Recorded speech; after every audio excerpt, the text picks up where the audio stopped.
Hello, everyone. I'm Erin, also known as Breakfast Candy on Roblox, and it's my pleasure to welcome you all to our Level Up Roundtable on level design, featuring developers MiniToon, Erythia, Tohb, and Skeledonut, as well as Roblox's own Game Insights game designer, Dan, aka DSpav. Dan, take it away. Thanks, Erin, and welcome everyone to our first edition of Level Up in the new year, 2022. I'm really excited to be here today because this is a topic I'm specifically interested in. We're going to jam on some topics on level design today. And I'm joined, as Erin mentioned, by three really talented development teams with level design experts. And we're going to trudge through a lot of really good level design topics today. So I'm going to stop talking. I'm going to let them introduce themselves. First, we have Rodeo Interactive, and we have Tohb and Skeledonut here. They're the developers of Riotfall. Do you two want to introduce yourselves? Tell us what you do. Hey, I'm Skeledonut. I am a level artist and level designer on Riotfall. I've been on the platform for like 12 years now, so I'm kind of a veteran when it comes to making things. Bit underground, but you got to work your way up somehow. But yeah. Awesome. Welcome. Oh, sorry. Hey, everyone. My name is Tohb on Roblox, and I'm also a level artist and level designer on Riotfall. Also a veteran of making things, I suppose. Yeah, super stoked to be here. Real quick, can you two tell us a little bit about Riotfall? What kind of game is it? Like, what are you guys working on these days? Sure. So it's a first-person shooter that we started working on in the Summer Accelerator last year, or at least started working on as a group. And we're now working on the game under the Game Fund, which we just joined back in January. So it's a very fast-paced and competitive first-person shooter, and we're trying to aim for the highest level of visual and design quality. So that's kind of what Cullen and I are working on for the next year that will be under the Game Fund. Awesome. Well, thanks for joining us on Level Up today. We're excited to hear your perspective from first-person shooter level designers' perspective. Up next, we have Erythia of Sonar Studios. Erythia, how about you introduce yourself? Hi, I'm Erythia. I work with Sonar Studios, LLC as a creative director since 2019. And I basically come up with brand new and really exciting projects. And I'm also the animator and modeler while I'm managing the newer projects. So yeah, it's quite a handful. You seem pretty busy, Eri. What are some of the main projects that the folks at home might know? So right now, I'm mostly working on Creatures of Sonaria, and that's where you're a made-up creature surviving in a world. I used to work on Dragon Adventures, where you take a tiny baby dragon and raise it into a fire-breathing beast where you explore the world. And I'm currently designing our newest project, Tasty Farms, which is a super chill game with super aesthetic and adorable foods. And then we also have the Winds of Fortune Game Fun game. And I'm not working on that, but it's a cool pirate game. I was going to say, I don't know how you're juggling like 3-4 projects at once. It's pretty crazy. Thanks for joining us. So I guess, is it fair to say that you're going to be coming at this level design topic from a more open world, role play, social experience? Yeah, exactly. Yeah. Okay, great. And finally, history being made here on Level Up, our first return panelist for Level Up, Minitune. For those who have been living under a rock on Roblox, who are you? What games have you been working on? Ahoy, I'm Minitune. I wear pink sunglasses and I make Roblox games. I've worked on Piggy, a game about anthropomorphic animals. I'm surprised I got that word right. Getting infected by a mysterious virus that turns them into feral monsters.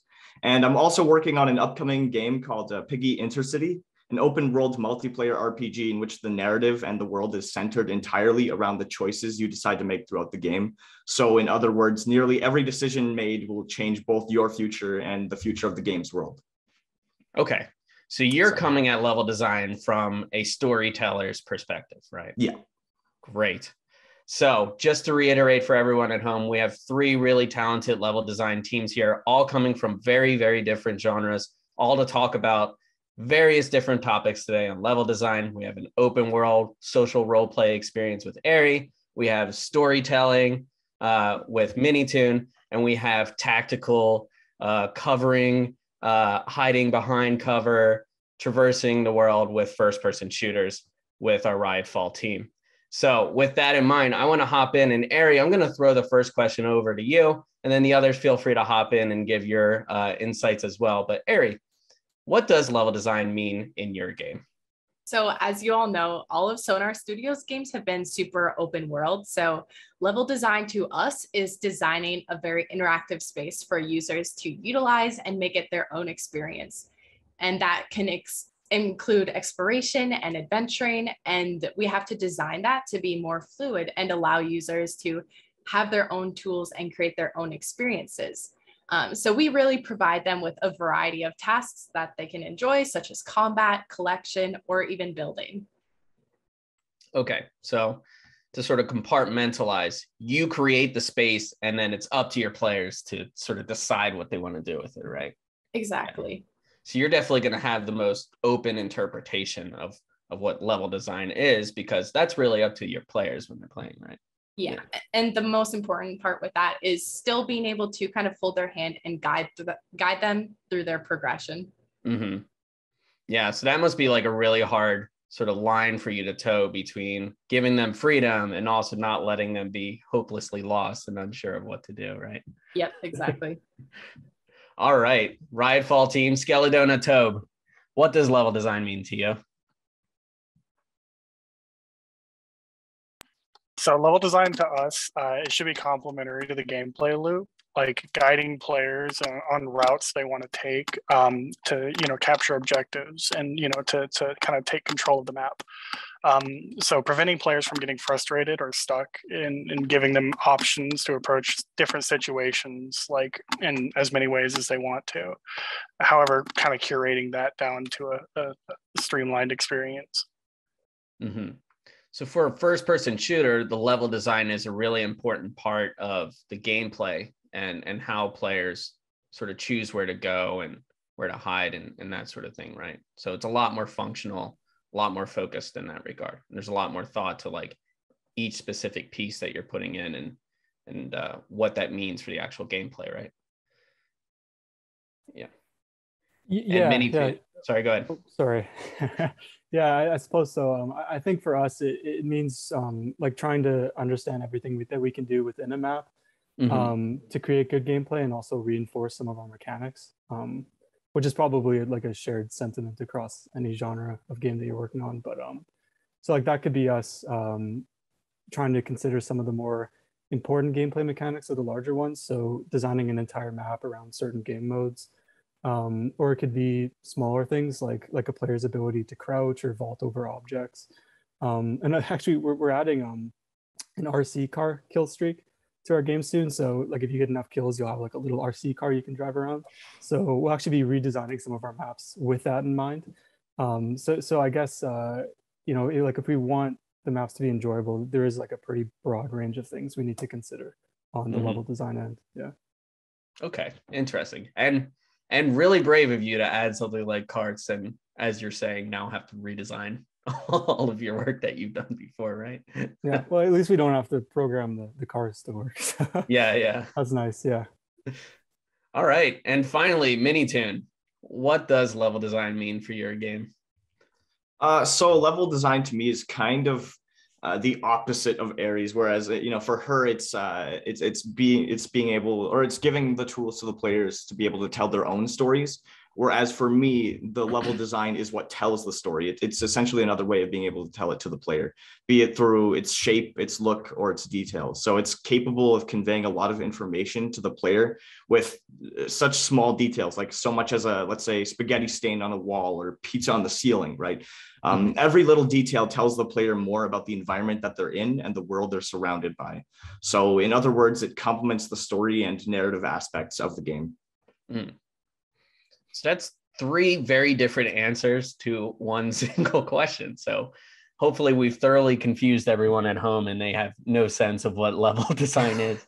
I guess if we could, is there any overlap that you all see between each other's answers? Like what is something that's like sort of a common thread between all of your very different genres that sort of encapsulates what level design sort of means for all development cycles? I would say player immersion. You know, being able to really interact with your environments and immerse yourself in this world. Mm. I would add to that functionality and just making everything work together while making sense at the same time.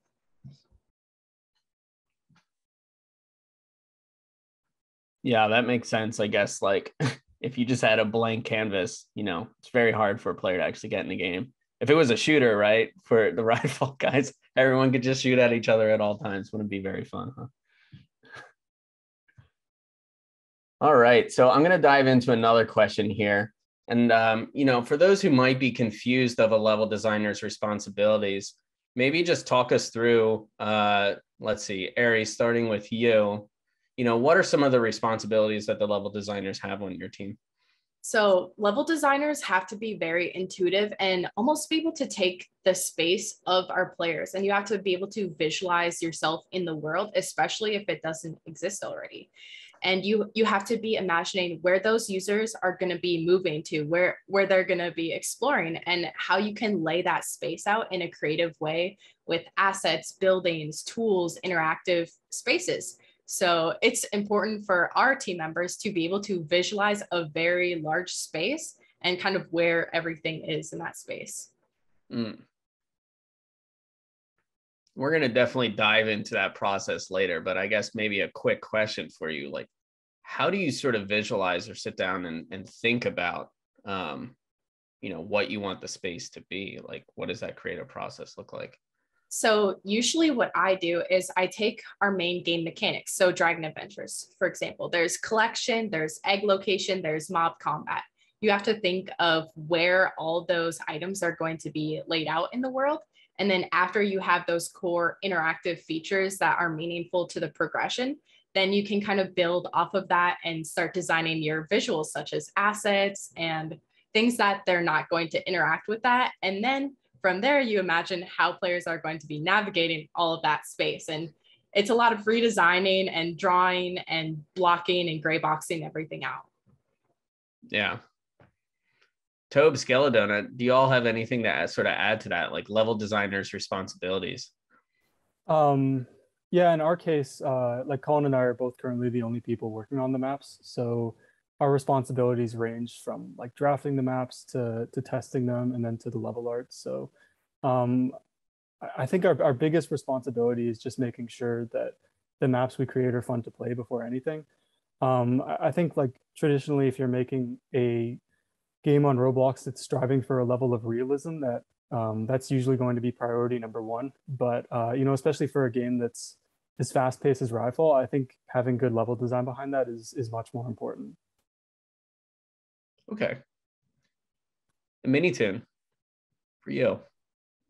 Yeah, for me, a level designer's job is to ensure a variety of things. One being, you know, different areas in a level make sense and fit the overall theme of the level, as well as, you know, that the map itself isn't repetitive in its design. But the most important thing for me is that the story told in it is coherent and understandable, with a little bit of imagination, like guesswork as to what happened. So for example, we don't want the whole story to be told through the level, but we will also want enough so that players can come up with their own theories and stories as to what happened whilst retaining like the general message of the level and its details.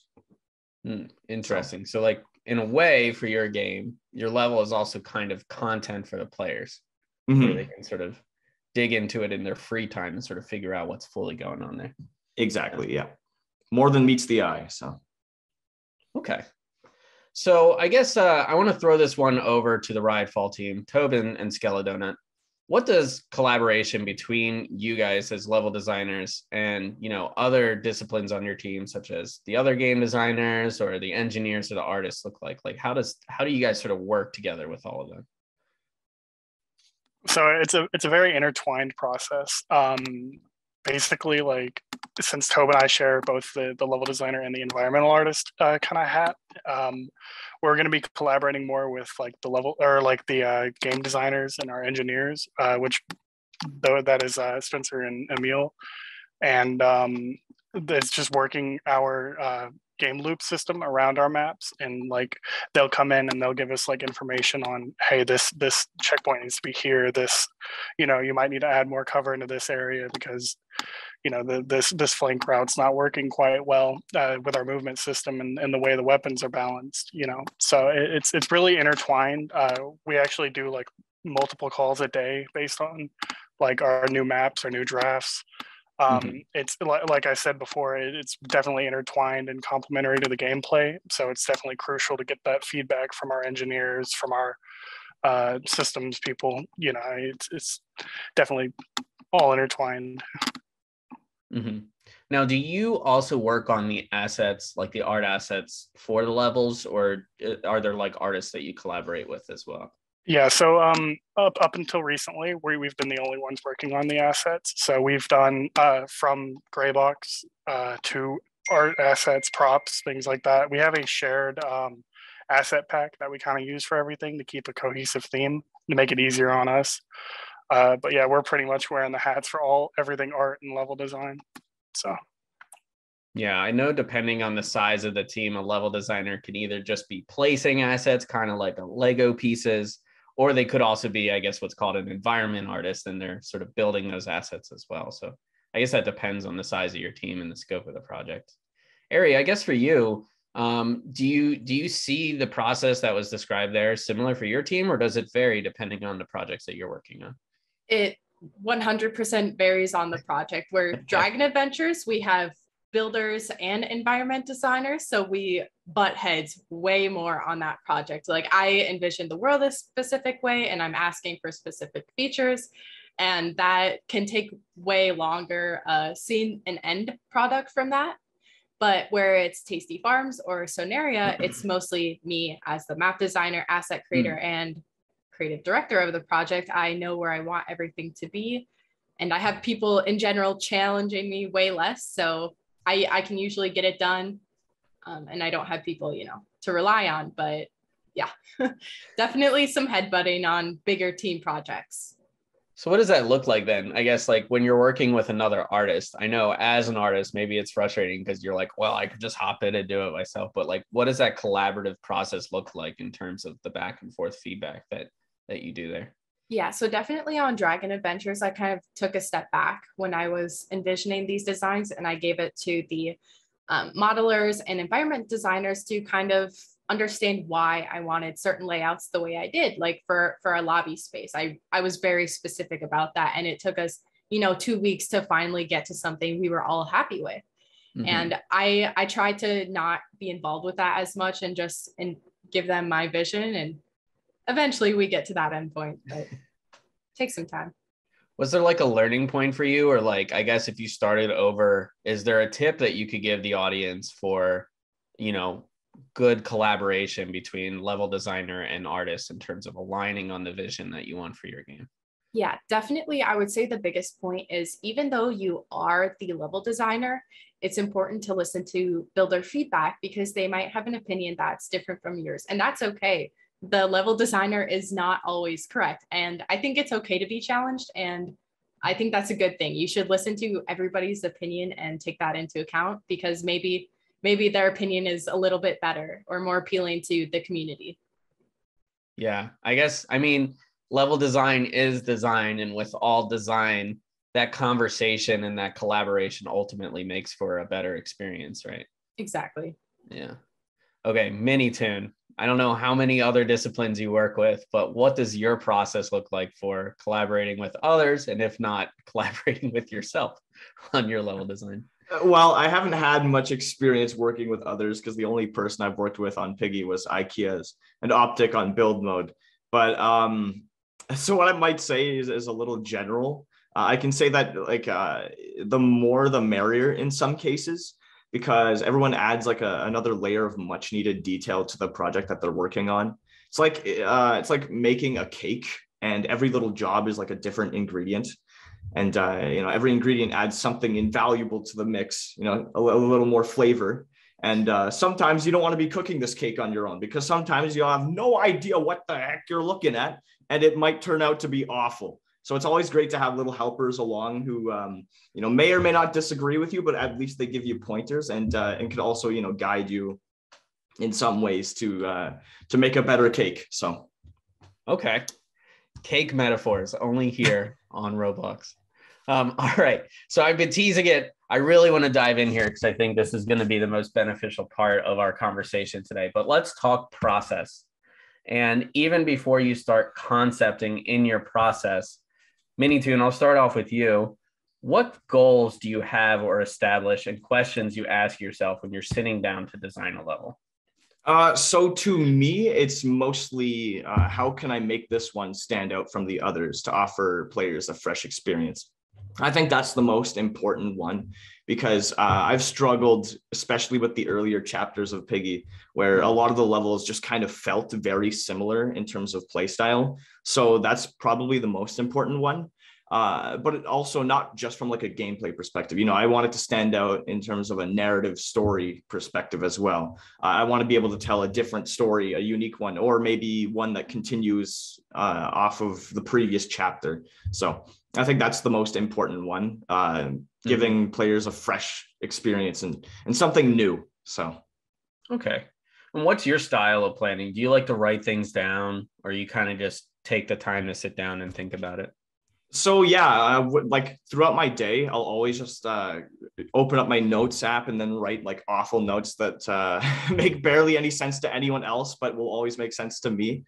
Yeah. And what I do for my levels is because I don't really have like a concept artist or something, I'll like search up real images of like images of real life locations and get some inspiration from that. In addition, I'll also consider what types of puzzles and or situations someone in these specific locations might come across. So that's how I kind of brainstorm the puzzles so they make sense within the map. And I also draw like a 2D map of a level to get a very basic layout that's exciting, but also includes very little travel and more interaction with the environments around them. So. Okay. So before ever opening up Studio, there's a ton of just different planning and prep that you do to sort of think out what you want your experience to be. Yeah. Give me an example. You mentioned that you look up images. Can you give me an example of like a level and like what an example like Google search would be for you? For well, that you're looking for? I was doing some dock map once, and I would just go to Google Images, Google like dry docks, and then I found like the one I used specifically was one in like Ireland. I would get like 5 different photos, maybe more, maybe less. And then just kind of like grab my most favorite parts of these photos and kind of design my own take on them in my own style. So it's not like just copying and pasting the photo into Studio. I like to change it up a bit and make it like mine using real life locations and stuff like that. So it's at least believable. Okay. I want to open this up to the rest of the teams. This is a really interesting point in terms of planning. Do you all sort of do the same process? Do you look up images and other inspiration for like designing levels? Yeah, so usually with our maps, at least with the last one that we completed, we usually spend about a week prior to actually breaking ground on the map, just researching the location that we're basing it off of. So for example, we have a map called Rooftops, which is inspired by the Kowloon walled city. I'm not sure if anyone's familiar, but it's like a really interesting location in Hong Kong that was demolished like 20 something years ago. And yeah, we saw that and it was like the most densely populated place on earth. And we wanted to do like a close quarters map. So we were both kind of like, oh yeah, like this is the one. So yeah, we spent about a week like gathering as much as we could. We built a massive mood board for the map. So we used Trello at the time, but now we're kind of between Notion and PureRef for that part of the process. We actually ended up getting like a museum quality photography book of Kowloon, of which there's only like 100. And that was a huge help for us. We briefly made contact with someone who used to live there as well. So yeah, the research part is a huge step for us. And I think that if you gather a really solid idea of what you want your map to look like before you jump into it, that it'll pay dividends in the end. Interesting. Okay, Ari, you're the most free form of all of the developers here. Do you plan it all, or do you kind of just go with it? Well, now sometimes imaginative and non-existent spaces can actually be just as challenging as real life spaces, because when you imagine this made up biome or environment, you have to imagine all of the environment that is there with foliage and assets and how it's all unique to that space. So, you know, for Dragon Adventures, each world has a very specific theme that really works together well. And there's, you know, fantasy, volcano, swamp, prehistoric. We have all these really unique worlds that have foliage, assets, and collectibles that are incredibly unique to that space. And having a full team of people who are modelers and creators design that space can be really challenging. It all needs to fit together and make sense for that imaginary made up biome. So do you guys sort of sit down and collaborate together visually what it looks like? Do you go to the internet as well for images of inspiration? Like, what does that look like for your team? I would say our creation process depends and varies on each project. Sometimes it can be incredibly chaotic, but usually we're lucky enough to have concept artists to design those assets and kind of help us visualize that space. But, you know, looking up imaginary pictures on Google can really help us. But usually for our most recent projects, it's all spat out on Google Drive and documents, and that's how I work now. Everything's on Google Docs. Google Docs. So you guys don't go to Google Images, you go to Google Docs for your inspiration. Okay, I guess just to throw the same question at you, how does your team sort of define their goals when sitting down? Like, you're sitting down for a new level. How do you sort of collaborate with one another and define what the goals are for that level? So for open environments, we are always thinking about the interaction. That's the biggest point. How can we improve their experience? And for us, this is where it gets really hard, because we're thinking about individual play styles, and that's the explorers, people who are paying to win and how they can have more fun, our creators who are crafting, and even our YouTubers in a lot of cases, how they can access the world better and be able to show that off. So we're really thinking about every single type of play style and how we can cater to all of those as best as we can. So we're always relying really heavily on concept artists, and we have a really, really smart tester team as well that we rely on very heavily. So actually, like, testing a level to make sure you're not like falling through the world, flipping in the trees. Yeah, and they're always giving us technical feedback as well. They're very smart people.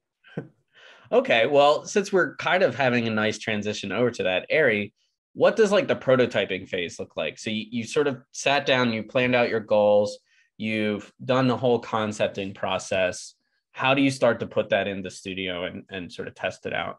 Right. So after I get a good few sketches and drawings and I have my horrible paint.net artwork, that's when I don't generate terrain with like Blender. I do everything by hand. So for Tasty Farms, I just started with a square of terrain, and I slowly build off of that and add, you know, gray boxes and blocks to where I want things to be, like fences and trees and windmills, super dumbed down assets, so I can really visualize that space and actually walk around and be like, this is pretty nice, or like, I don't like this. And that can include a lot of tearing up the entire map and redoing that multiple times. So you threw out two really important topics here that I would sort of want to dig in. The first is you're talking about your concepting phase of Minitune. You had mentioned this as well. You draw out the level originally, right? Like, you don't just hop in the studio and just start. I mean, you do in a way, but before you do that, you draw it out on either a piece of paper or whiteboard, right? Like, why do you do that first? Why not just hop in the studio? Funny thing is, I used to just hop into studio and it would not turn out very well. It would go horribly wrong because like even then I wouldn't gray box. I would just go straight into like detailing it. And Oh my gosh, if there was one thing I didn't like, bye-bye level, deconstruct it entirely and then rebuild it. If there was like a tube that I wanted to put there, oh, I gotta remove this whole wall, put in the tube, build around it. Like it's a nightmare. It's so much easier. Like the more you plan, the easier it will be in the long run. Mm-hmm. Even then, there's still some challenges. Like maybe, you know, it looks cool on like a 2D map, but when it comes to actually laying it out in 3D, it's not as interesting or isn't as fun. So that's when gray boxing really comes into play. And Ari talked about this a little. I think it's so useful to be able to maybe not like fully visualize it in terms of like detail yet, but like visualize the layout and, you know, be able to walk around it all, and just using like something as simple as gray boxes and very, very simple shapes. So yeah. So this is a pretty important concept, and this was the second concept that I wanted to get to, which is gray boxing. I am not a level designer, but every designer I've worked with throws out gray boxing all the time. For those who might not be familiar with the term, I guess anybody on the panel can sort of answer this. What is gray boxing, and why is it so important to the process of developing a level?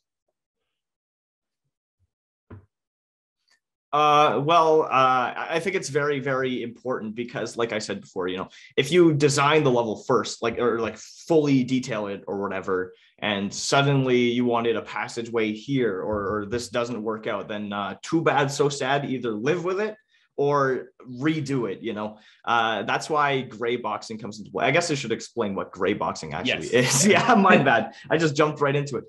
Gray boxing is, well, to me, it's different for all sorts of people, but for me, it's just placing a block, like a gray block, and then shaping it, like resizing this gray block to match whatever I'm going for. So if it's like a table, then I'll just use like 5 blocks, like 4 for the legs and then 1 for the top. Like it's very, very, very simple geometry.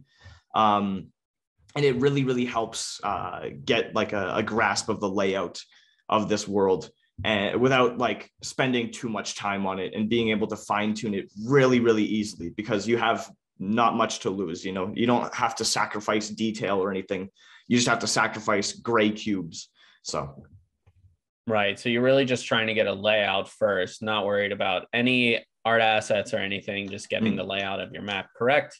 Yeah. And then you're slowly painting over it with your real assets, right? Yeah. Exactly. It's like, for example, painting without a canvas. You know, you kind of need that canvas to paint on. If you're doing it without a canvas, then it's quite difficult. Or no, sorry, it's more like line art, you know, or like how some people, before they get to painting, they draw it out with a pencil. Yeah, because with paint, it's like really, sketching. It's really, really hard to erase paint. I don't know if it's possible. Maybe it is. I'm not an artist, sorry. But sketching, you can erase it easily, and you can change whatever you don't like about it before you can get into the coloring and the painting, the more permanent stuff, I would say. So yeah, many cubes have sacrificed themselves for the betterment of a level. Exactly. F's in chat for our cubes out there. So Tohb and Skelly Donut, does that process resonate with you? Or, you know, your level design is hyper specific to the actual gameplay, right? It has many implications for vantage points to engage and those sort of things. Like, what does your prototyping process look like?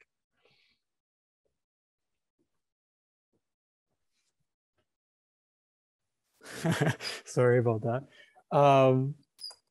So I guess gray boxing for us is trying to get a sense of our layout and the playability of our maps. So that's definitely the step that we do all of our testing in, because you know, as Minitune mentioned, like it's really nice when you only have to sacrifice these gray boxes rather than this level art that you spent a month on. But as for like the entire, like you're asking about like the whole prototyping phase for us, right? Yeah. So I guess that involves lots of play testing. So like we have a QA group that oh yeah, here's our photo. Oh, we do have images. Yeah. So this is a map that Cullen drew recently. I've been working on for a bit. So this will be one of our upcoming maps. So we usually start out with this kind of sketch, and all of the research and mood boarding comes a little bit before this, but yeah. So I don't know, Colin, do you have anything to add to this one here? Yeah, so like, don't mind how ugly it is. It's done really quickly to try to get a concept and a feel for how the map's going to play. It's really essential in this stage to kind of get the choke points and get the like objective locations down, along with like rotation points, like points of interest. And at this point, like in this prototyping, you can also kind of draw towards like how you're going to guide the player, where you're going to add that cover, where you're going to draw the player towards. So like if you kind of notice the middle, it's going to be a larger style building. It'll really help the player orient themselves around the map.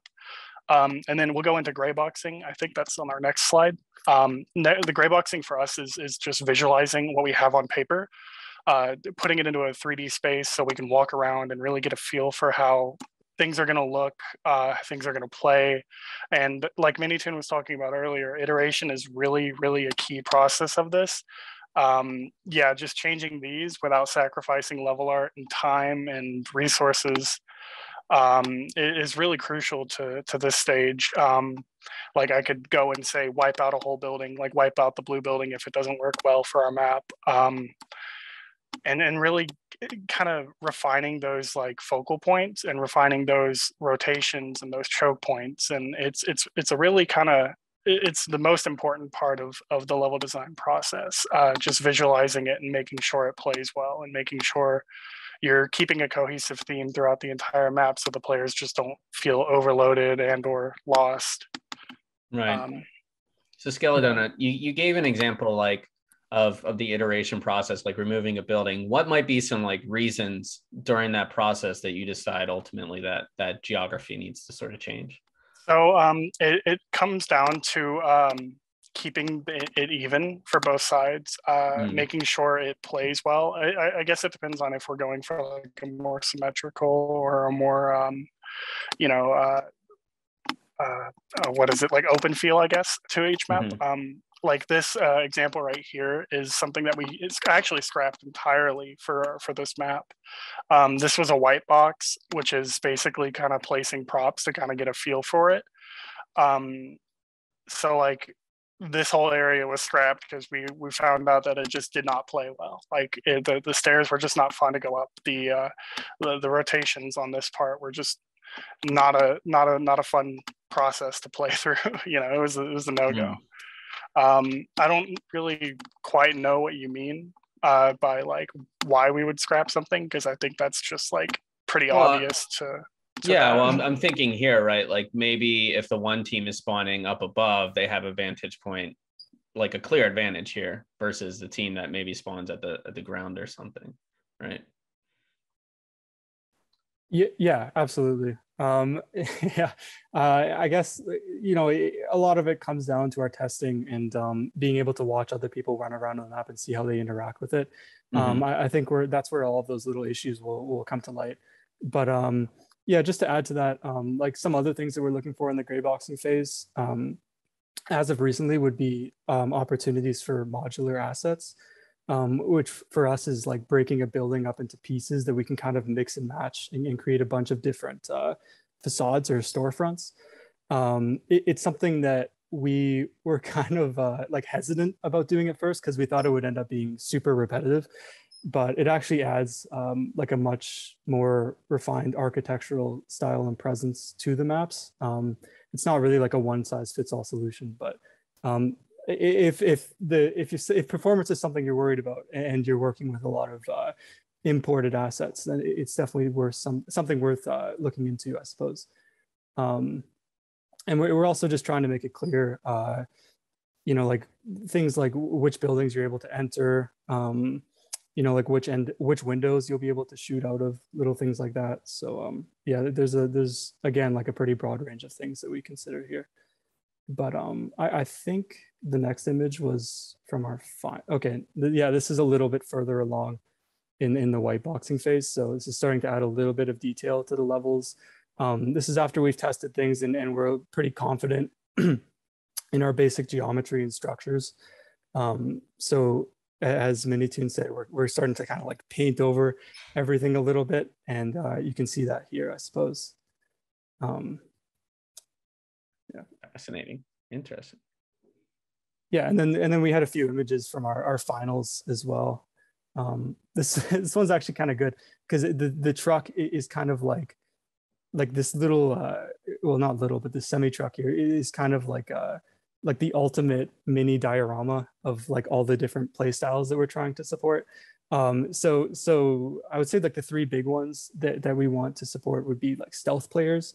So people who want to like duck around and hide in the map and kind of camp out in these little spots.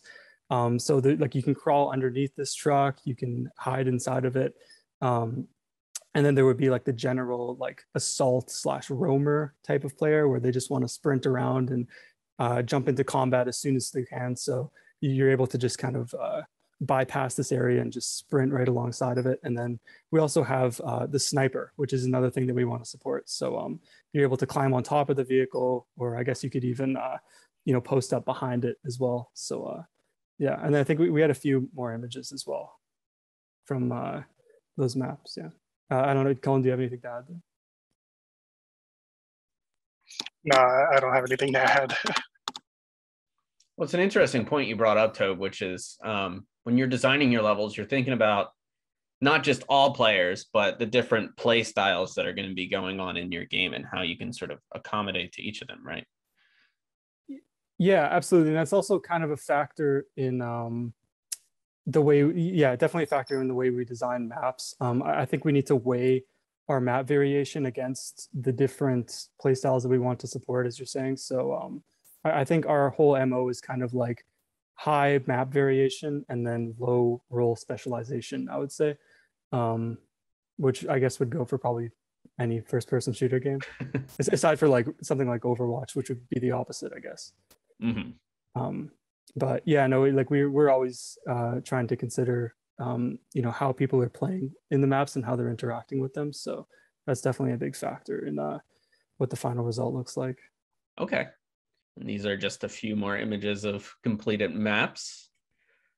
Yeah. Anything else to add to your process here? Anything else? Cullen, did you have anything? I'm sorry, I've been dealing with my cat. She walked across my keyboard and messed up my audio.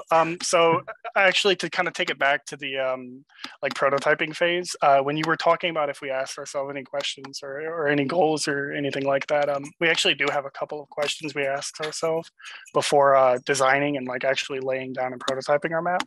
It's just like, does this map fit with the overarching theme that we have with all of the rest of the maps? Like, does it play similar, like things like that? And then how do we support multiple play styles and gameplay variety? So like that's super important, of course. Like Tohb iterated that on the end. And then I think for me personally, it's just like, would I enjoy playing on this level? And I think that's kind of what you got to step back and ask yourself is like, am I actually making something that's enjoyable for the players, or am I just making something to kind of get to ends meet, Mm-hmm. Okay. Well, I'd want to live in these levels. They're gorgeous. We're actually improving these levels visually as well. So we're going to take these levels, what we have now, and then take those to the next step as well, using PBR materials and Blender assets. So, how do you improve perfection? Well, we'll show you. Please do. I think that's what we have for that. So I wanted to move on to the next phase then. So there's our process of prototyping, at least for an FPS, and Minitune spoke to it as well. Ari, I wanted to throw this one over to you because you had talked about it briefly, but now we're actually on the topic, playtesting, right? I guess first for you, is there anything else you sort of want to add to the process of prototyping? And then following that, how do you sort of test that out? Like, what's your process? Okay, so we have a tester team for every project that we work on, and we're always asking for them to hop in, but we usually do that before larger updates or game releases. And the biggest thing that we're asking them is on a base level, like what can we improve immediately? Because we're not exactly designing the game for the testers, but it's vital for them to, at least on a base level, suggest where we can improve. But in the end, it's really going to be the feedback from the players and the community themselves, how we can make the overall experience much better and make it better for those individual play styles that are existing within the game. Mm-hmm. Okay. And I guess just to take it a step further for everyone here, how do you evaluate or like know that your level has reached your goals, and how do you sort of measure that after the fact? I guess Ari, starting with you, since you're leading us off here. Yeah, no problem. So when we identify weak spots in the game, then we kind of redirect that back to our level designers, our engineers, and how we can improve areas specifically where like users might be disregarding an entire system. Like why aren't people utilizing this? And honestly, that's kind of where analytics might come in a little bit. Mm-hmm. So we can see what items aren't being harvested and why. How are people making so much money off of this feature, and is this skewing the economy? So there's a lot of analytics that go into that, honestly, and I think everybody needs analytics in their game, actually. So what do you use for analytics then? Or is it like straight numbers, a heat map? Like what does that look like for you?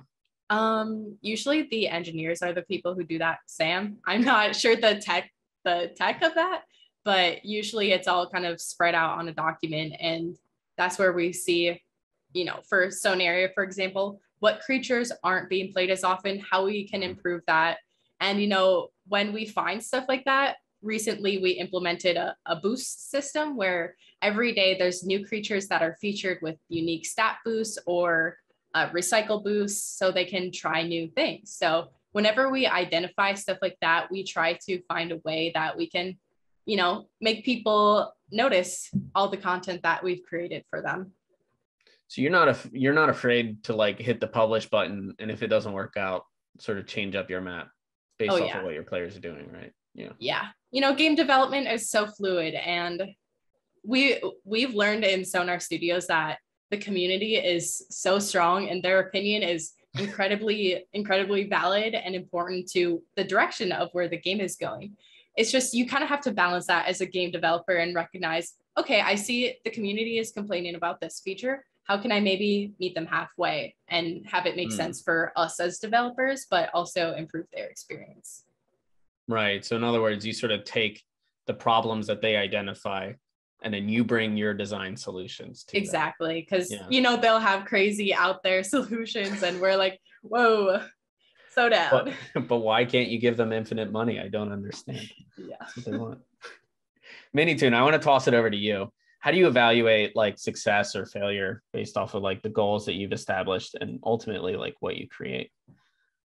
So there's actually a few things that I use to evaluate such thing, or I have like these criteria points for myself. One of the biggest, like these are more gameplay orientated for the evaluation, but there are some story ones and they're a little bit fun, but I'll get to that. So on the gameplay side of things, what I do is I ask myself, is it too confusing or difficult to navigate? Is there too much in the way? Are there too many dead ends? Does the map all look the same? And there's, of course, the other side of the spectrum. Is it too easy? Do I even encounter the enemy? Or if I do, can I just run around with the enemy forever like a kite without running into any obstructions or obstacles? So that's kind of how I evaluate some of the gameplay side of things. As far as the story goes, what I do is I actually take like photos of like locations that really have, I don't know how to put this, storytelling aspects of them, like maybe notes or maybe like a scene, like maybe a door was trying to be closed shut but didn't quite make it, and maybe there's like some tool left behind. What I'll do is I'll take photos of that and then send them to some friends and ask them if they can like piece together what happened here. And, based on what they say, I'll know whether or not I made it understandable and coherent. So I like to use analytics as well. For me personally, I can't really use analytics for the story side of things. It's kind of a bit hard to get into players' brains, but as far as gameplay goes, what I do is I keep track of a player's progress in a given level.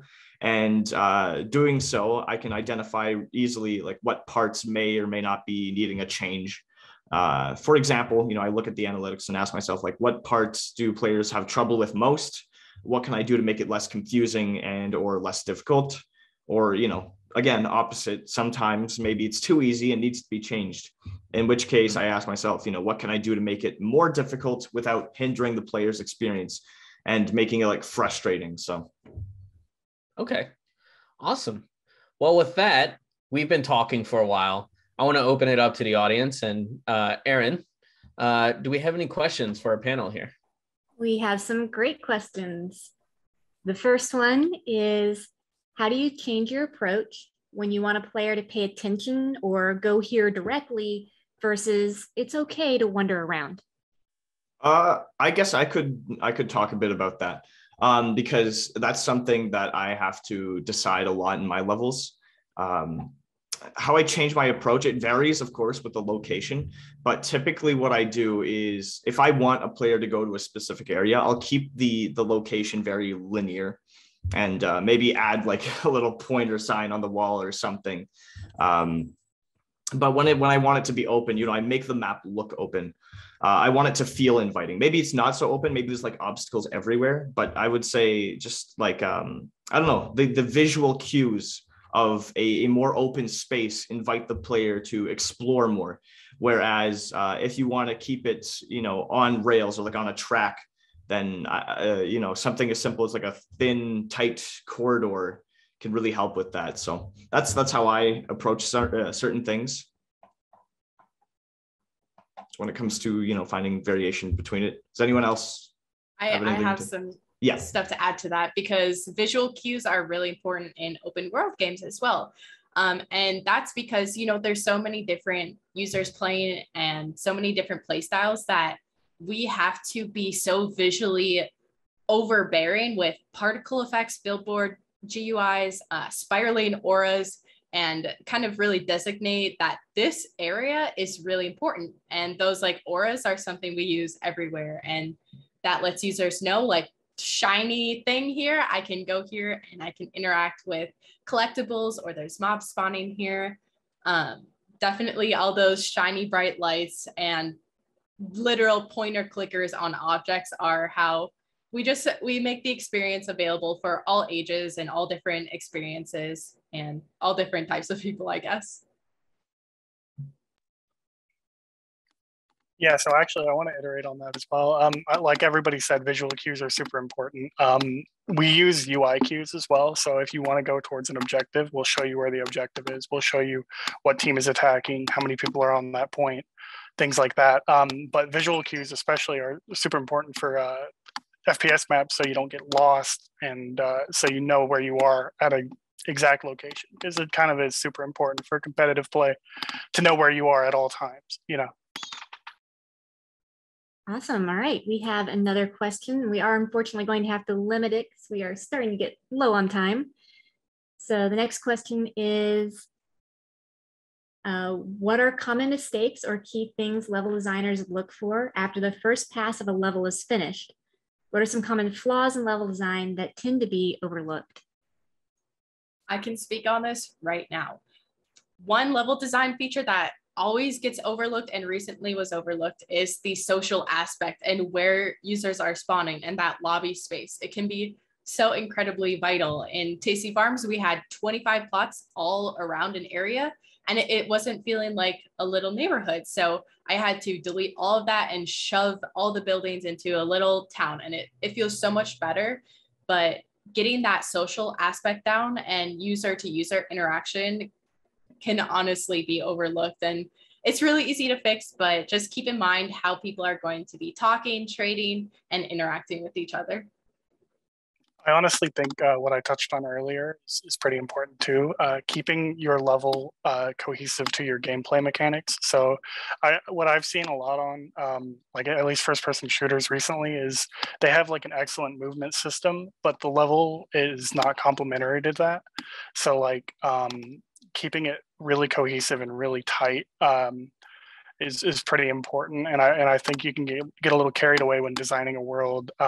You go a little too far away from what your game mechanics are actually like. Yeah, for me, it's more so of a feature. I agree with what they said. But for me, I find that lighting is very underused in a lot of games, and it can make such a big difference without having to actually physically detail anything, from dynamic clouds to atmospheres and post-processing effects. I don't think I see those used enough in a lot of games. So. All right, we have another question. What tips would you give for open world level design? How do you avoid levels feeling excessively big and avoiding players getting lost or bored? Okay, I feel like I can kind of talk on this one a little bit.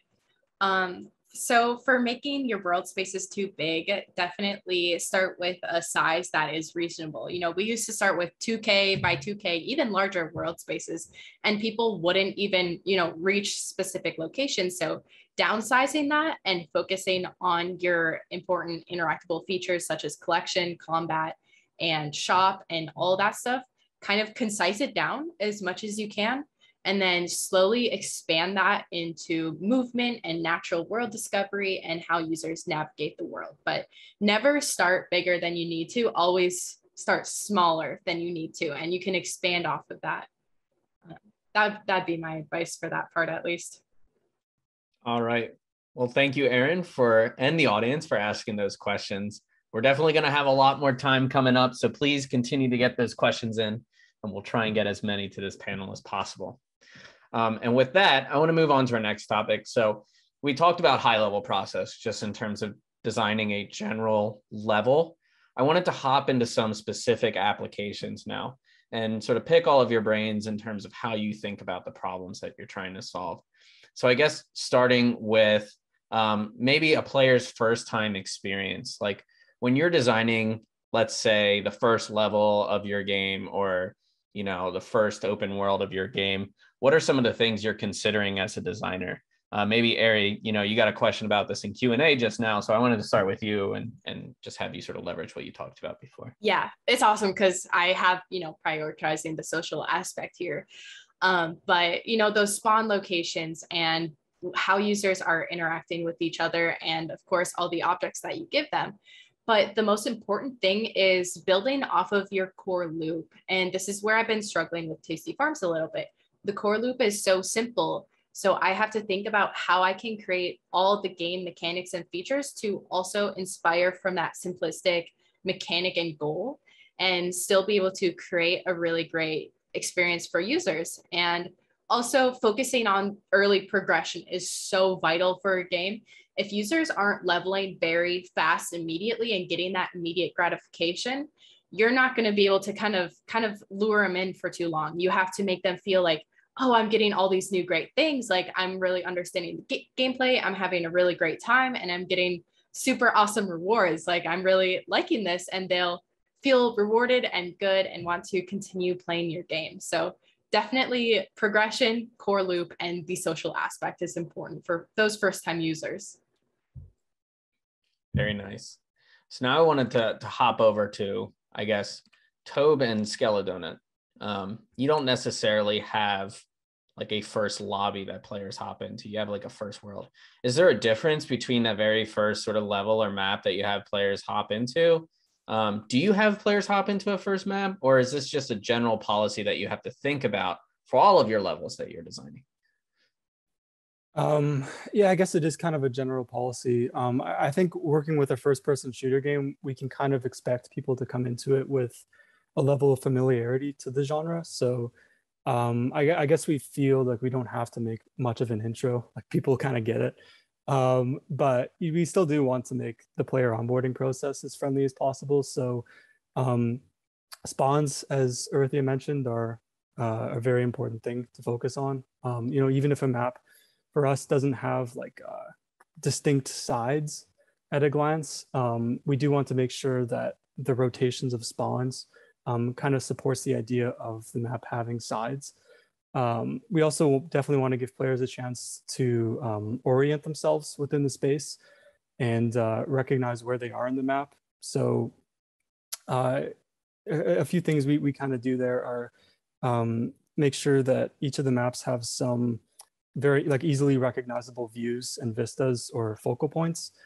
So for example, in that snow map that we showed earlier, we used Alaska as a reference. So we have this massive water tower towards the back of the map. So if somebody drops in for the first time and, you know, they run around for a bit and then they get killed and then they're like, okay, well, I want to go find that guy, but I have no clue where he is.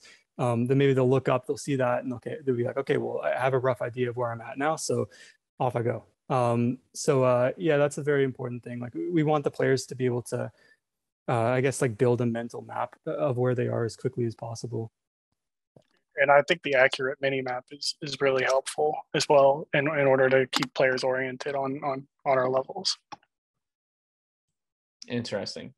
So Minitune, I want to throw it over to you. Does anything that they said sort of resonate with you? I know you have book 1, chapter 1, but your players might not necessarily be hopping into that every single time that they're playing the game for the first time, right? So like, what does it mean for you in terms of designing your levels to be accessible to like new players?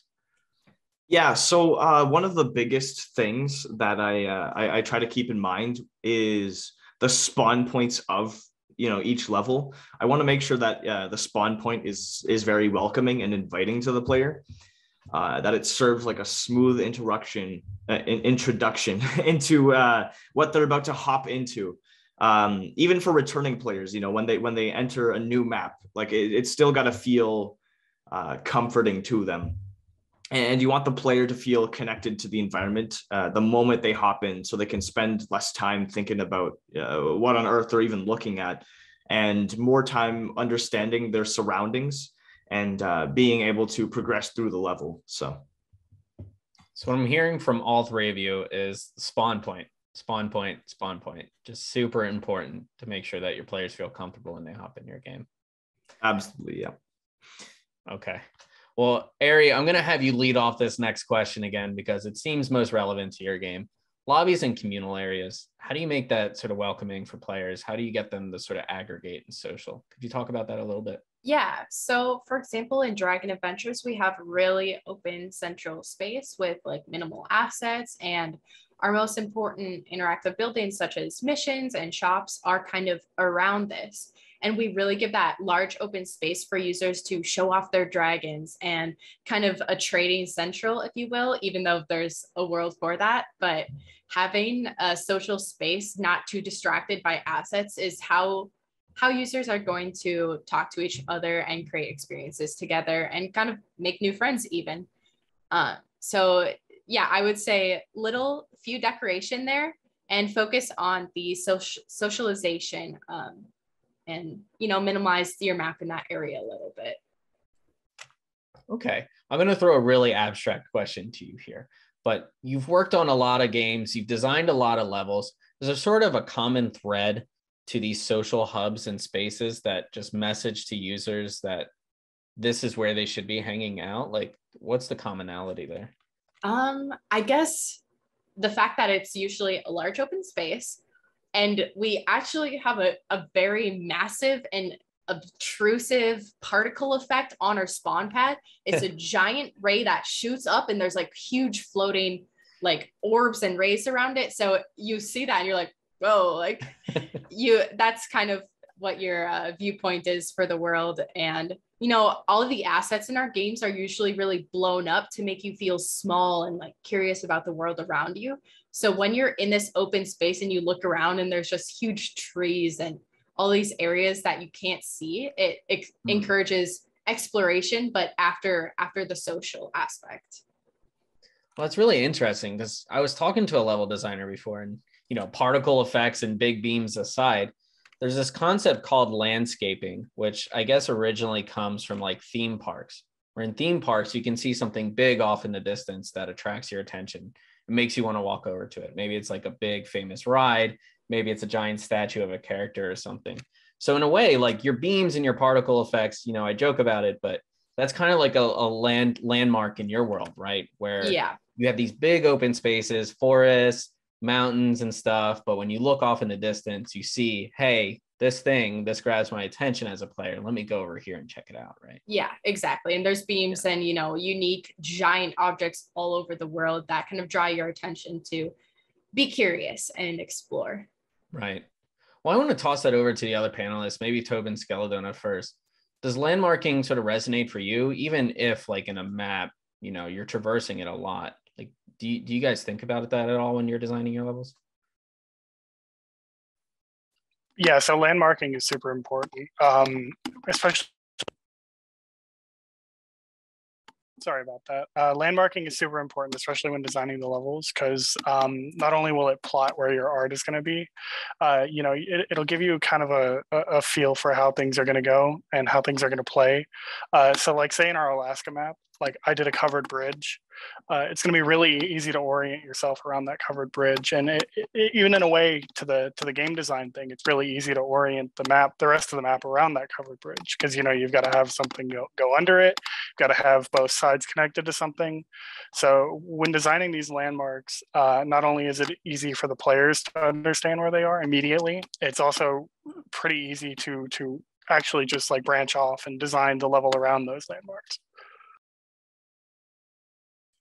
Minitune, how about for you? How do you sort of grab your players' attention in your levels? So what I do is I make sure that every space has its own kind of look to it. I find that sometimes in a lot of games, rooms that look very similar to each other, players will be confused as to where to go. So I use like different colors. I don't think I've ever really used many landmarks because the levels are very, very, very like small and closed off. There are some different cases where, like, for a narrative reason, if there's like a big building in the distance that serves some purpose, I'll include it there. But it's more so the environment and the colors and the props and like the details that that kind of grab the player's attention. I think landmarking is more important to what I'm working on with Piggy Intercity, because it's an open world project. And a lot of what Eri's saying is very, very useful. I've got like some notes on the side here that I'm keeping. What I'm planning on doing for it, well, what we've already started working on is some of the more major locations that we want players to go to are going to be very big and make a big impression on the player. We want it to be very, very open in the sense that the player can go where they want to go. So there's going to be a few different options, obviously, but they're all going to stand out from the rest of the landmarks, and I think that's going to be very useful as to how to like guide players and show them where they should be going if they don't really know where to go. So, okay. Well, now that we're talking about the differences, and Erin, I believe we have some images here for Minitune's game. Could you talk a little bit, Minitune, about the specific applications of like level design for your game, or what's unique about your genre of game, narrative-driven horror in this case, versus some of the other games that we're talking about here? So it varies. That's the word I'm looking for. It varies because there's all sorts of different types of horror games. Something I've seen time and time in a lot of horror games is that they're very confusing to navigate. I know that some horror games use that to their advantage. They tend to have like maze-like components to add to the feeling of despair and hopelessness. And while that serves many horror games well, I find that it can also be a little harmful to the player, as the lack of new surroundings and areas can make progression feel almost non-existent. For example, if you unlock a door inside a gray hallway only to be met with yet another gray hallway, it's not as rewarding and as exciting as unlocking a door and revealing a whole new area. Or at least one with new visuals, like maybe the walls are they got a fresh coat of paint, or maybe they're even more decayed. So this is what I do with Piggy. We try to make sure that every new unlocked area looks different from the one you were previously in, while staying true to the theme of the map. So it helps reward the player and motivate them to keep going, to keep exploring and to keep unlocking. So here is a photo of the Piggy camp map. The next image, it shows the whole kind of spawn area. We created the spawn area to invite players to their surroundings and to encourage exploration of the military camp. So this is the spawn area. They start at the gate in the bottom right. We wanted it to be very open, so that they can immediately feel comfortable in the space that they're in, without, you know, being in a tight corridor. Because if you spawn in a tight corridor, that's like very very limited in terms of options. So in the main area, there's a few puzzles in order to solve in order to progress and to get into some of the buildings, but not too many. One of the key things is we have to find a balance between the map being too linear and too overwhelming with options, because once again, you know, comfort once a player spawns in is very important. If we have like all sorts of puzzles everywhere, then they're not going to know what to start with, and they're going to be like, you know, going crazy over, should I start with this one? Maybe it's better if I start with this one. So we have like 2 or 3 puzzles available at first so that they can branch off from there. We also made sure to make every building look unique in some way to make each building easier to remember. So the next image will show a building locked with a green key and how it was given like a green coat of paint in order to help players remember where to go. You know, just that tiny little color difference really helps to guide the player and remember where this green key has to go. And even the interior space of the building itself is green, just to give some more indication and guidance as to where the player is going. I believe that's the next image it shows. Yeah. So it's very subtle, but you know, it's green walls, green key. You know, it creates that image in their head that, okay, green goes with green. I have to go here to this place, and you know, it helps them remember where it is. We also, you know, as I've said before, want to help the player feel as though they're progressing through the level. So having them use objects around the map in order to blast away into a collapsed cave. The setting of this camp, by the way, is in like a snow area on top of like a kind of mountain hill cave thing. So so we wanted to incorporate that into the map and let them explore a completely brand new environment. The next image is actually, it shows the interior of the cave. And it's kind of more like an abandoned outpost section that was kind of just left off because it was sealed off. But yeah, like, as you can see, this is like a new area. It's quite different from what you've seen before, and therefore should catch your attention. So new sites are always a breath of fresh air, you know. Once you see this, you're like, oh my gosh, I'm actually making progress. You know, I'm actually going somewhere, as opposed to just like, let's say you go to another part of the camp, right? So yeah. Nice. Very nice. Well, Ari, I wanted to throw it over to you as well, because I know you brought some examples for us as well. Like, what's different about your genre of level design, and how do you find success within that genre? Well, I guess I would just like to touch on the fact that all of Sonar Studios games have really unique genres in a sense, and they all have unique assets and stuff. Also, the images aren't showing up. Wrong screen.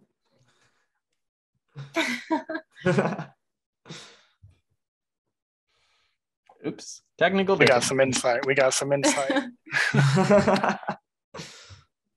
Okay, awesome. So it's actually really awesome, but a lot of Sonar Studios games, we share similar asset styles and map styles because all of our designers and producers kind of have worked with us on various projects. So you'll often see similarities, and we put a lot of pride into keeping that theme cohesive throughout games. So this is Winds of Fortune. They really wanted a lot of pictures on here because their game is super aesthetically pleasing, and they have so many cool asset designs, and they're using those new Roblox features of the surface appearance and the new materials coming up. So they've been using that throughout the game. If you want to tab through the next few pictures, I think they're mostly, yeah. I'm not working on this project, but they're doing some really, really awesome stuff. But yeah, Winds of Fortune is kind of the first game actually that's stepping away from our typical UV projection design, and they're doing more of an artistic style. And that's mostly because they have the room a little bit to play around with those different styles. And I think that's pretty unique of them. Yeah, here's some cool like concept art, I guess, and how we kind of visualize our games before we start hopping in. And this is pretty important. You can see at the top right, there's that overview layout and kind of pointing to specific locations throughout the world. Another awesome world design.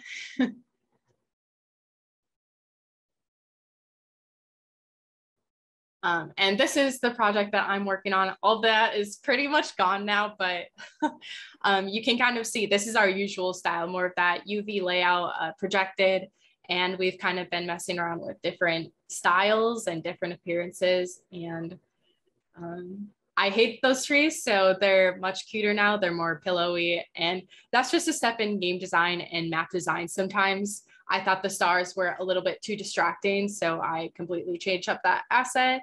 And, you know, to me, even that was gray boxed as well, just slightly more detailed gray box. I think we have some Dragon Adventures pictures next. Yeah, awesome. So here in Dragon Adventures, you see that same kind of UV projection layout as well. And I like these games because they share similar styles, but they're also unique in their own way. And I believe this is one of our boss fight arenas. So you can see how everything is visually drawing to that center point, and you got the whole swirl on there. And really, it's so good aesthetic wise that here you don't need too many particle effects or obnoxious beams to say go here, because the building, the design already kind of points in the center. Very nice. Well, thanks for sharing that. Unfortunately, we're out of time for our conversation, but I wanted to save some time at the end because we got some really good questions that are being asked for the panel here. So I will throw it back to Erin for now. Erin, please take it away with some questions. All right, let's see. What do we have here? Do any of you work with a producer? And if so, what things can a producer do to make the job of a level designer easier and improve the process as a whole? The answer might be no. None of them work with a producer. I can kind of speak on this because I would call myself a game producer. I'm the one who says what the concepts are. I would say, as what I could do to make my own job easier is honestly produce the perfect like idea off the bat and just like be able to roll with that. But taking lots of feedback and criticism, being able to intake that is super important. And there's some developers who are just so hard-headed and stubborn with their game. It's their ideas, but really it's your community who are supporting you. It's your developers who are listening to you. So to make the job easier for everyone, just take criticism and don't think of it as a bad thing, but take that as a good thing. And people want the best for you and your game. So being able to listen to other people is very important. Yeah, absolutely. I love both of what you said, you know, going in with like a very solid idea. That's what I'm doing with my new project with Intercity. You know, right now there is like a demo version out right now, but it's nothing compared to what it's going to be. I wouldn't even call it a demo. I opened up this design document and just wrote down like every little bit of detail I could about my project, and it took me like 2 months to get it all down. But once it was done, I was then ready to, like, you know, start bringing people on board to the team, and I'm still doing that, still figuring things out. But having the plan ready so people understand what they're working on is very helpful. You want them to have a solid grasp of what they're doing, and also yeah, just, you know, take criticism. I agree. Listen. It goes both ways. You don't want to hire people who aren't going to take criticism from you, because, you know, it's your child, it's your baby, it's your project. But also you want to be able to take criticism as well, because sometimes your ideas aren't that good. You know, I have awful ideas all the time. It happens. Nobody's perfect. So it's always great to hear what other people think and their thoughts. So be sure to keep an open mind and listen to whatever Ari just said, you know, all that, very important. All right, thank you. Let's see. The accessory marketplace is huge, and players spend hours customizing their appearance. How and if do you implement the player's avatar into your game? So as of right now, the player's avatar is their like clan identity. So anything social side to our game, so like our clans, our trading, even to an extent, just like the main menu area, your player avatar is shown for that. I don't know if we're going to be transitioning to the soldier customization in that case, but as of right now, we're using that for your player identity in the game. I'll add to that a little bit because it's a little bit different in games where your avatar isn't necessarily displayed, but in Dragon Adventures where you are your avatar, we kind of try to build off of that by, we have like cute little backpacks and we try to expand on that ourselves. But in games that aren't necessarily centered around the role play aspect or, more of a social game, you kind of don't really need a customization system for that because the customization is honestly more in the gameplay itself and what you customize for yourself. And we just provide some extra tools to make your character look even more cool, I guess, and fit with the game. All right. How do you incorporate the fact that your games can be played on multiple different device types when designing a level? Does that impact the level design at all? Thankfully, no. Well, for me at least, I don't think it impacts the level design as much. Besides, making some things easier to click, tap, or press on. I think it's more so when it comes to the UI and stuff like that, where different platforms really make a difference, specifically Xbox. But yeah, for level design, for me personally, I don't know what it's like for the others. I don't think it makes too much of a difference. So what do you guys? Yeah, we're in the same boat. But that's a really interesting thing to think about. Yeah, it's a great question. I'll add to that. That's honestly why I say for open world games, don't have a super huge idea, because those mobile players who are going to be playing are going to be struggling the heck out of that exploration feature. They're going to be struggling, with sprinting. We struggle to get a sprint button in there. So having a concise but still explorable region is really important for mobile and PC players, just because mobile is such a big market. You kind of have to think about them when you're doing a huge open world, and you can end up going overboard in some cases. Yeah, don't make it too taxing. That's for sure. Rip mobile users. That is such a great point. All right. How do you hide level limits to avoid players seeing emptiness outside of the map? Mind if I speak? This is probably one of my favorite parts of level designing. I love doing like detail outside of maps and out of bounds. When it comes to city maps, for example, like I'll create these like fake buildings out in the distance just to block off any view outside, like of the skybox outside. I love adding those details. Adding like props and giant buildings in the distance helps. Or if you're going for more of a natural landscape, then maybe mountains or something like that, just so they can't see straight. So that's what I do. That's what I do. I don't know if anyone else has better tips, but yeah. So actually, for us, we use it not in terms of level design to like block off the view. We use it to enhance the map location. So we place Vista. We that's what like we call it. We use buildings. We use trees. We enhance our location and kind of add to it to make it feel a big cohesive map rather than just kind of just blocking a big building right in front of it. Sometimes you can actually see the horizons in our Vista. So like if you see the mountain ranges, we go even further back from just blocking straight view. We go even further back basically to the player sight limits. But basically Vista is just complementary to the level art to us and not really too much involved in the level design process.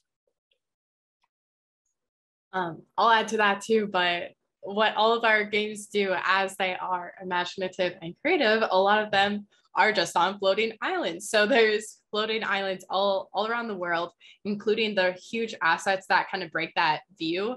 So every world in Dragon Adventures is you're on a giant floating island, and there's a bunch of assets and other floating islands that break your view and kind of make you forget that. But for other games, there's just a giant ocean. And for Tasty Farms, actually, I do something really hacky where I grab the new terrain tools and I make it super tall. And I basically like draw mountains. So when you look at it, you're like, whoa, that's a really big mountain. But when I look at it, I see a paper thin, like little drawing there.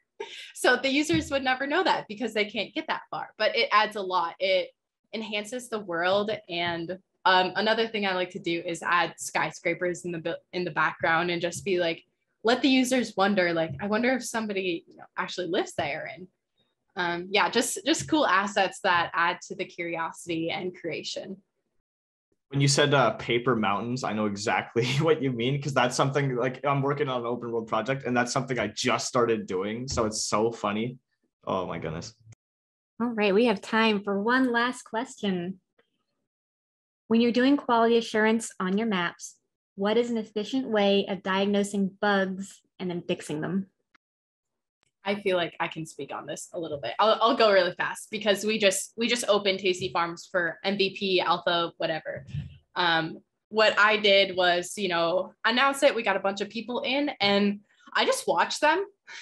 I just watch how they interact with the world, what they do. It's a little bit stalkerish, but when you watch them, teleport to different locations and be like, oh, Ari, we're having trouble finding this spot. Then I realized like, okay, I don't want users to take this much time to access a location. So I'm going to move these around, shape it differently, work around it. And like I said, testing is the most important thing for making your map the best it can be. Yeah, I've historically never been too good at testing my own work. My community can attest to that. But one small piece of advice I can give you is touch everything, like absolutely everything. So that's just a small little thing. Yeah, I guess for us, like QA is a huge step, and I think we want players to make sure everything works, but also be trying to break it as badly as often as they can. So like when we test it, I guess we're trying to be the smart, like more tactical player, but also the like newbie player as well, and make sure that the maps we're designing are suited to all of those different roles.